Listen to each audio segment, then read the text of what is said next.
C'est Grani qui va commencer pour les Iconés. Tirage au sort, donc gagné par la GIA, le fameux toss, comme au Poiré Survie. Grani qui va, il n'avait pas frappé. Vincent Grani, il était sorti en cours de match. Mais là, il n'est pas dans un grand soir. J'ai pas envie de lui porter l'œil. Mais non, il n'a pas réussi grand-chose ce soir. Il a pourtant eu des ballons très importants. Bon, il a porté la GIA à de nombreuses reprises cette saison. On ne pourra pas lui en vouloir, mais on va pas dire qu'il est passé totalement à côté de son match, mais pas loin, hein, franchement. Allez, le premier frappeur côté Iconé, c'est Vincent Granic, le droitier. Il a les mains sur les hanches face à Johan Hartog. Allez, une place en demi-finale. Faut lancer les Iconés. Vincent Granic, contre-pied parfait. 1-0 pour la JOCR sur ce tir au but. Vincenzo Granic, là, ça fait du bien. Ça permet de mettre les Iconés sur eh bien, la voie de la confiance. Avec Adnan qui va maintenant pour cette formation bretonne. Et mon petit Dono Léon, il va falloir nous en sortir un ou deux, ou trois ou quatre ou 5. Comme il y a longtemps qu'ils n'ont pas touché le ballon finalement, les attaquants brestois. Est-ce que ça peut être un avantage à ce moment-là, parce qu'ils n'ont pas fait une frappe depuis la première période, finalement. Adnan, le droitier, avec ses gants, l'une des recrues hivernales, face à Donovan Léon. Adnan s'élance, c'est parti, l'arrêt de Léon. L'arrêt de Dono Léon sur sa gauche, là. Adnan frappe à mi-hauteur. Donovan Léon est parti du bon côté. L'arrêt du gardien, il connaît sur cette frappe d'Adnan. Ça commence, mais on le dit doucement, à être positif pour la GIA. Sébastien Puy-Grenier, le capitaine auxerrois qui avait marqué lors de la séance précédente sur le terrain du Poiré-sur-Vie, il avait frappé en premier sur le terrain des Vendéens. Captain Puig qui pose son ballon qui lui est donné par l'arbitre Monsieur Milo. Il avait tiré, si je me rappelle, à la droite du gardien.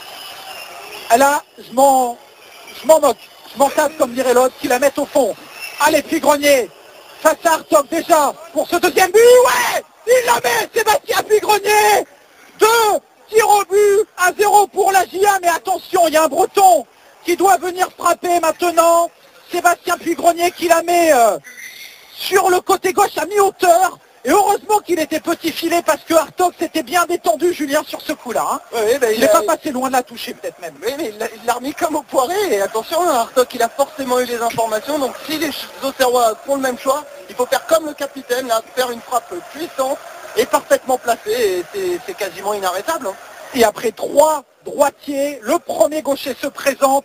C'est Alexandre Cuvillier, entré en cours de jeu juste avant la mi-temps. Face à Donovan Léon, Alexandre Cuvillier qui va, oh il la met avec un rebond favorable, il a tenté la Panenka, attention parce que là Léon était à 2 doigts de l'arrêter encore, ça fait 2 pénaltys, 2 tirs au but, à 1 en faveur de la GIA. Thomas Fontaine, il va du côté Iconé, oh c'est dommage, Léon s'en veut, faudrait pas qu'il le garde en tête ça, hein. Faudrait pas que ce soit un tournant dans cette... séance de tir au but. Comment elle fait pour entrer? J'ai l'impression que c'est au moment où elle a rebondi qu'elle a trompé Léon. Voilà, c'est ça, il a l'air d'avoir eu un petit fourbon entre guillemets, parce que vraiment, sincèrement, très mal tiré. Hein. Il a pris un risque insensé, Cuvillier. Bon, ça lui sourit, tant mieux, mais Léon, en tout cas, il semble bien parti quand même dans cette séance. Allez, Thomas Fontaine, un autre gaucher, face à Johan Hartog, les 2 joueurs formés à l'Olympique Lyonnais. Peut-être pour déjà une petite balle de break pour la GIA, il s'élance. Thomas Fontaine, il la met à côté. Il la met à côté. Malheureusement pour la GIA, sur le côté droit au ras du poteau. Hartog était parti du bon côté. Et Fontaine qui laisse l'opportunité à Gaëtan Courtet d'égaliser. Ah là là là là là là là là là là là là. Ce pénalty d'avant, avec cette petite Panenka manquée qui va au fond, c'est peut-être un signal. Et Dono Léon, faut faire taire le public de suite face à Gaëtan Courtet. Vous l'entendez, ce public là qui retrouve du punch, qui retrouve de l'énergie forcément. Et Gaëtan Courtet, expérimenté, joueur expérimenté de cette équipe, qui place son ballon là. C'est un droitier, toujours 2 tirs au but 1 en faveur de la GIA, mais là, eh bien, il y a l'occasion pour Courtet d'égaliser. Il a mis en lucarne à gauche. 2 tirs au but partout, même si Léon était parti lui aussi du bon côté. C'est donc une remise à égalité et c'est Moulumba qui va avec ce public